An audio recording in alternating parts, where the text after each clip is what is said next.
Welcome to Left, Right, Center, where we are covering Colorado politics first on CBS News Colorado. I'm political specialist Shaun Boyd. We continue to highlight Denver mayoral candidates this week with a focus on one candidate who has served the city longer than any other, Debbie Ortega.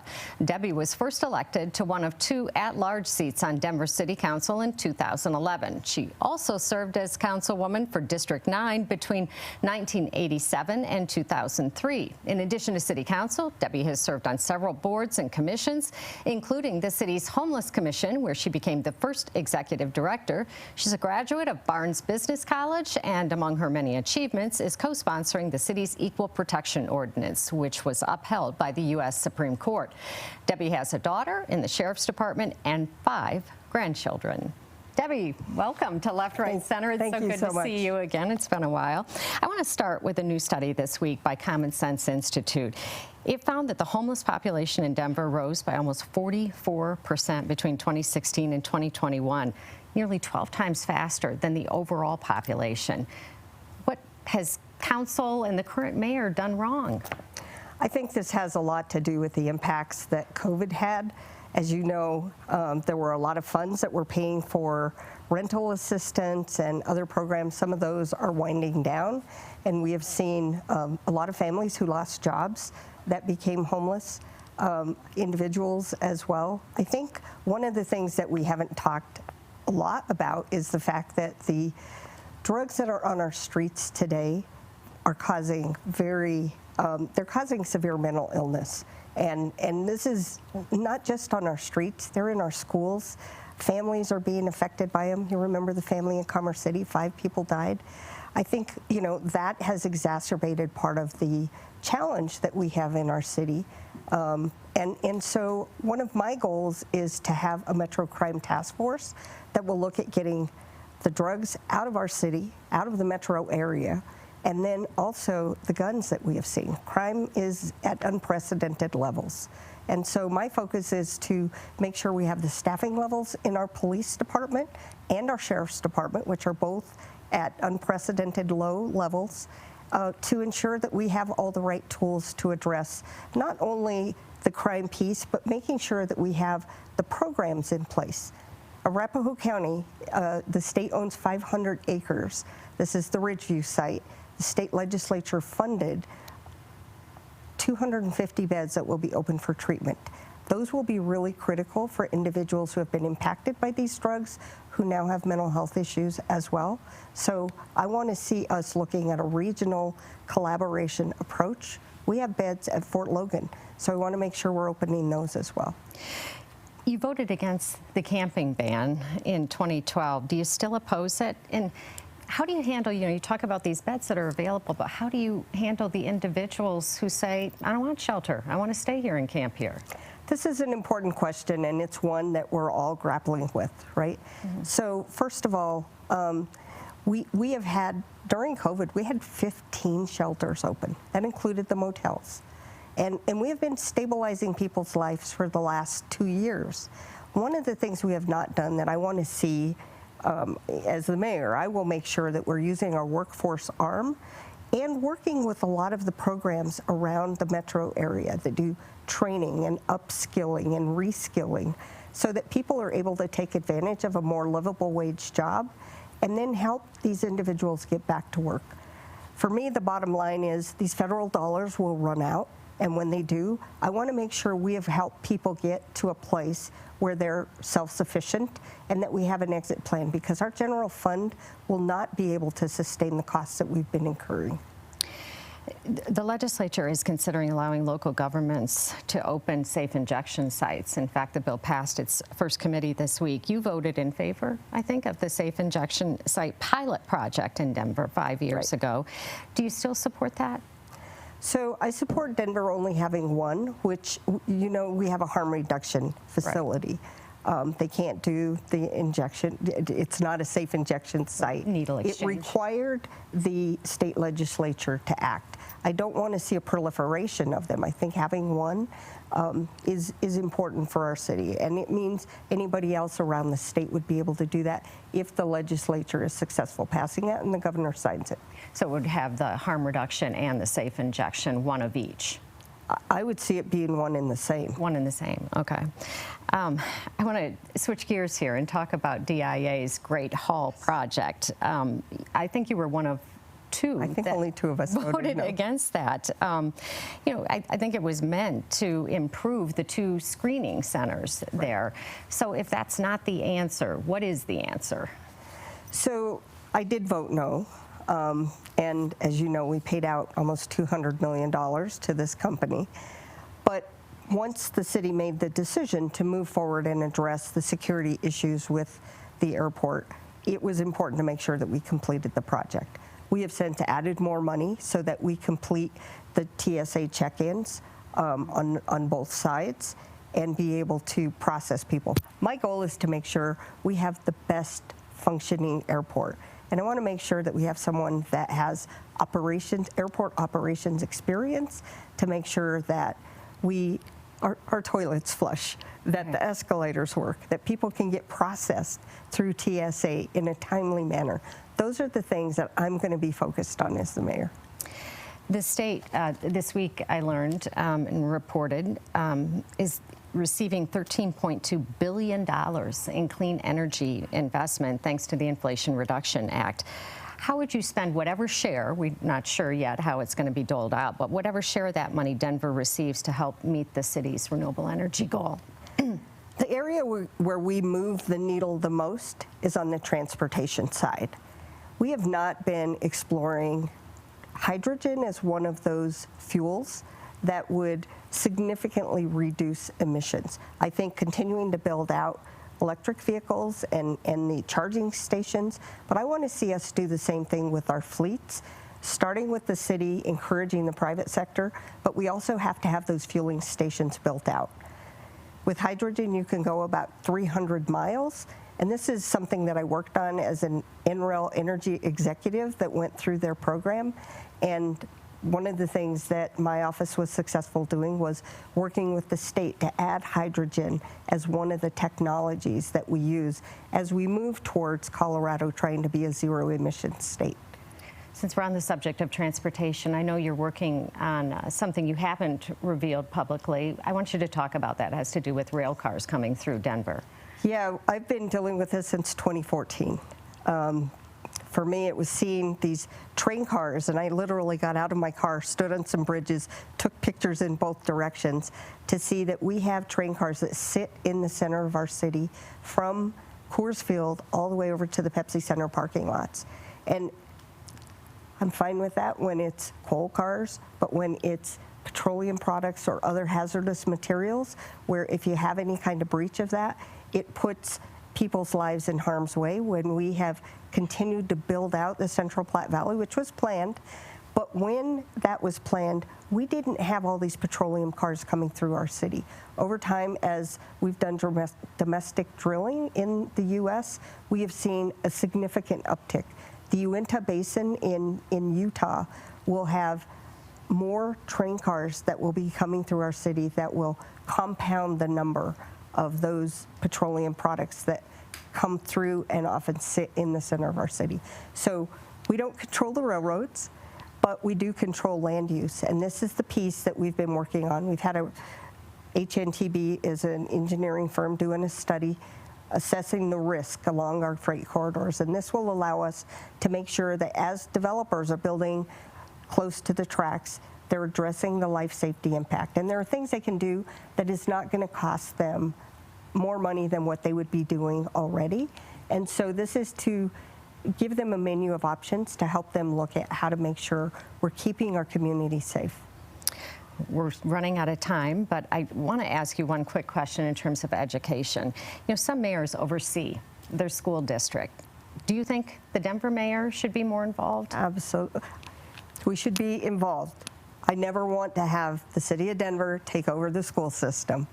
That's a whole different legislative body that's responsible for education. This is important. I want to revive the city school coordinating committee that was created by ordinance so we could come together and address issues like students and parents wanting school resource officers back in their schools. addressing quality education. And when schools close, that impacts our neighborhoods. So these are all the kinds of things and more that I think we need to be talking about on a regular basis. All right. Debbie Ortega, thank you so much for joining us. Shaun. Up next, I am joined by our analysts, Dick Wadhams and Mike Dino. We'll be right back. Welcome back to Left, Right, Center. Joining me are analysts, Republican Dick Wadhams and Democrat Mike Dino. So, you guys heard my interview with Debbie Ortega. She has more experience in city government than any other candidate by far. Is it an asset or a liability? Well, she's very articulate, and when you've been on the council as long as she has, you have a grasp of the issues, and that's impressive.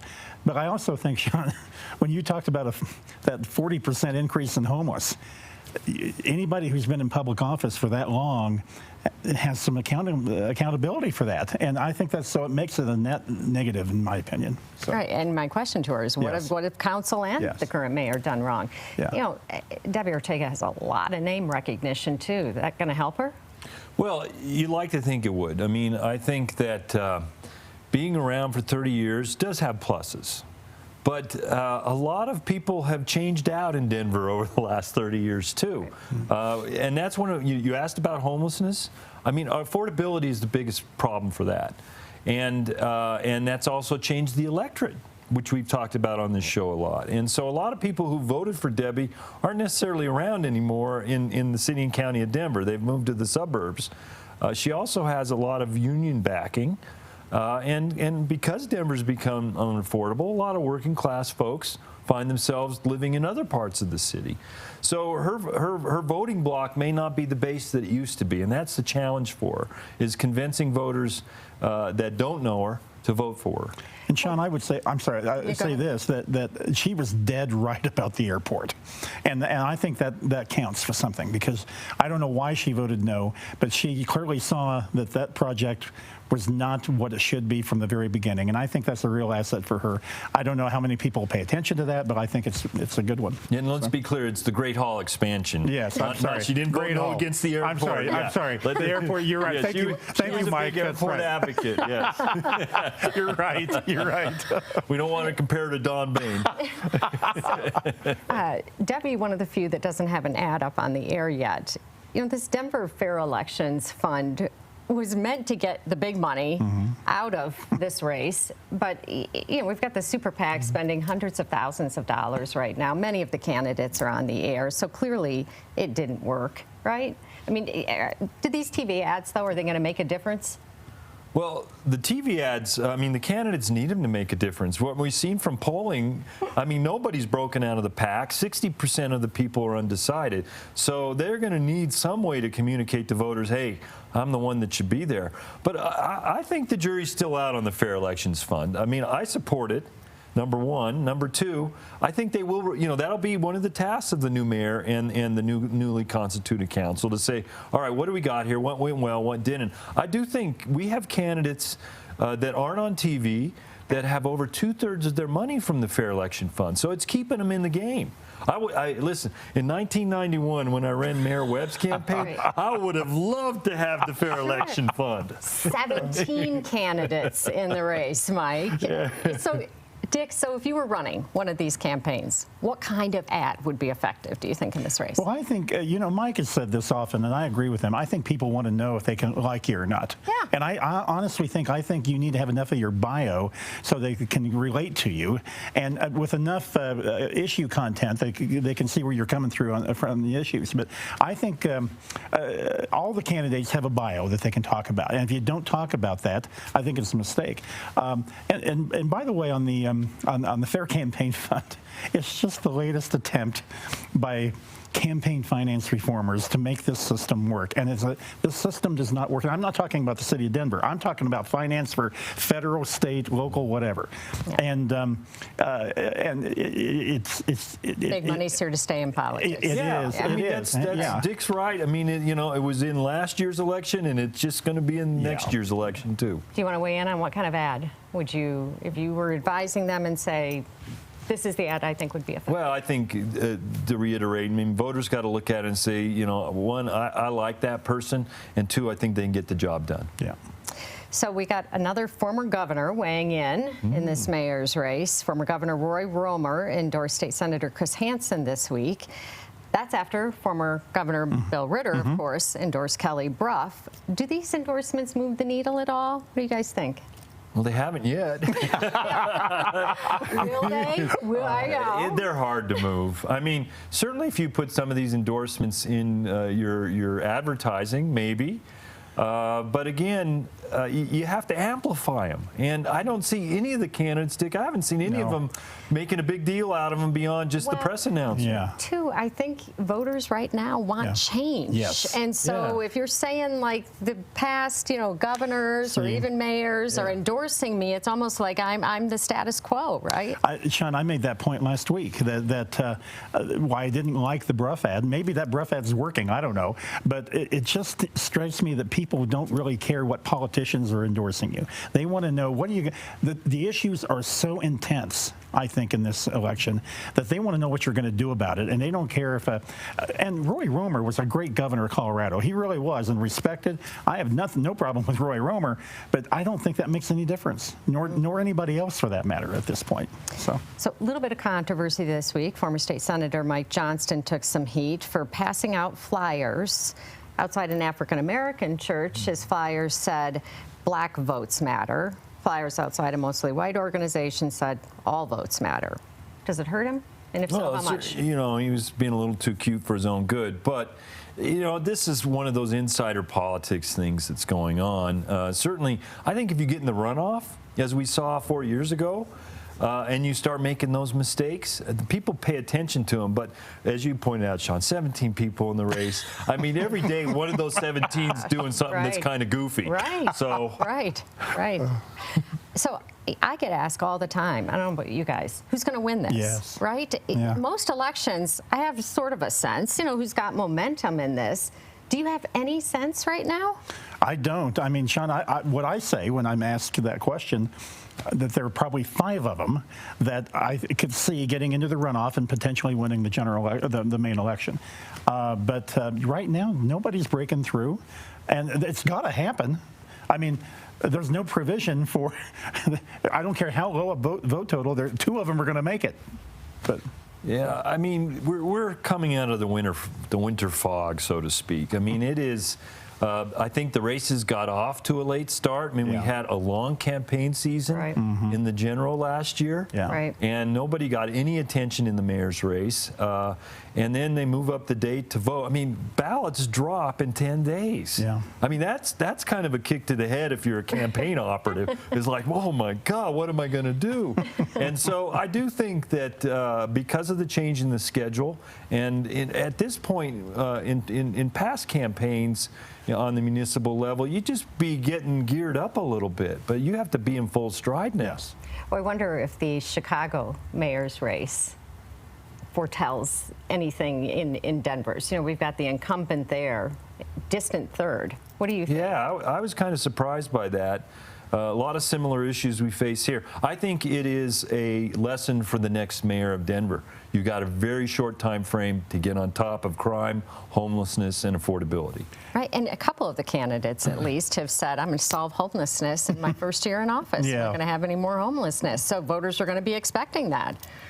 And once again, the issues are so up in people's faces. I mean, every time they leave their house, they see the homelessness. They feel the crime. And in Chicago, it could be instructive. I bet you Mayor Hancock is glad he's not running this year. Exactly. I thought about that. Yeah. But the 2 people who ended up in the runoff, Shaun, in Chicago, one is kind of a mainstream Democrat, a former superintendent of the school system up there, and the other one is a far-left Democrat to the left of the mayor that they rejected. I think that could happen here. Right. You could have a kind of a mainstream, slightly left of center Democrat, and then some far left socialist Democrat, and then all bets are off. In other words, we could be in worse shape. I think Denver could be in worse shape after this election than before. Yeah, certainly you could have the real tough on crime type candidate that makes it in, and then the softer on crime candidate for sure, right? Yeah. When you've got 17 candidates that are dividing the vote here. Well, and Shaun, you've pointed out the independent expenditures and the hundreds of thousands that have been put into that. And you have people that are very worried about Denver making the wrong choice for the mayor's office. In their mind, their own choice. In their mind. Yes. And so you see those people lining up to put more money in than the $500 limit that they can put toward the candidate. I just think, though, the problems that we're talking about didn't happen overnight. They're not going to be fixed overnight, you know, for any vote. Yeah. But I do agree, voters aren't going to have patience with whoever gets into office. Yeah, and Shaun, you know, and I greatly respect Councilwoman Ortega, I really do, and she is impressive. But I was sitting there thinking, she's been in this office this whole time. I think Denver went to sleep. These things didn't start 4 years ago or at COVID. And I think Denver just kind of was lulled into ignoring these things and just not taking them seriously, and which is why we have the mess we have today. So. Well, it has taken a long time to get where we are, and part of it is we're the victim of our own success. I mean, Denver has been the go-to city for people to move to, young people, the millennials.